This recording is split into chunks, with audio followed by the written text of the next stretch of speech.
Hi, good evening. ഞാനിപ്പോൾ ഉള്ളത് എറണാകുളത്തുള്ള പോപ്പുലർ മാരുതിയിലാണ്. Midnight test drive experience എന്ന് പറയുമ്പോൾ ആദ്യമായിട്ടാണ് നൈറ്റ് ടൈമിൽ ഒരു ടെസ്റ്റ് ഡ്രൈവ് ചെയ്യുന്നത്.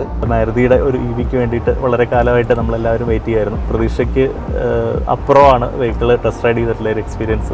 ഇത് ഓടിച്ചു നോക്കിയപ്പോൾ ഇതിൻ്റെ പെർഫോമൻസ് ഒക്കെ ശരിക്കും നമുക്ക് ഓൺ പോയിന്റ് ആണ്. ഡ്രൈവ് മോഡ്സ് ഉണ്ട്. നമ്മൾ ഓരോ ഡ്രൈവ് മോഡ്സ് ട്രൈ ചെയ്തപ്പോഴും അതിൻ്റെതായ കറക്റ്റ് ഫീൽ നമുക്ക് അറിയാൻ പറ്റി. പിന്നെ എടുത്തു പറയേണ്ടത് സസ്പെൻഷൻ്റെ കാര്യം. നമ്മൾ കുറച്ച് മോശം റോട്ടിലൊക്കെ ഒന്ന് ഓടിച്ചു. നല്ല സസ്പെൻഷനാണ്. ഒരു പ്രീമിയം വണ്ടിയുടെ ഒരു ടച്ചാണ് ഇൻറ്റീരിയർ മൊത്തത്തിലുള്ളത്. ഒരു 450 മേളിലോ കിലോമീറ്റർ നമുക്ക് കിട്ടുമെന്നുള്ളത് വലിയൊരു അഡ്വാൻറ്റേജാണ്. ഞാനിപ്പോൾ പോപ്പുലർ വെഹിക്കിൾസിൽ നിന്നാണ് വെഹിക്കിൾ ടെസ്റ്റ് റൈഡ് ചെയ്ത്. പോപ്പുലർ വെഹിക്കിൾസ് നമുക്ക് ഒരുപാട് വർഷങ്ങളായിട്ട് നമുക്ക് വളരെ നല്ലൊരു എക്സ്പീരിയൻസ് ആണ്. ഞാനിപ്പം 3 വെഹിക്കിൾ പോപ്പുലറിൽ നിന്ന് പർച്ചേസ് ചെയ്തിരുന്നു. ഇപ്പോൾ ആഫ്റ്റർ സെയിൽ സപ്പോർട്ടാണെങ്കിലും എങ്ങനെ നോക്കിയാലും ഏറ്റവും നല്ലൊരു എക്സ്പീരിയൻസ് തന്നെയായിരുന്നു.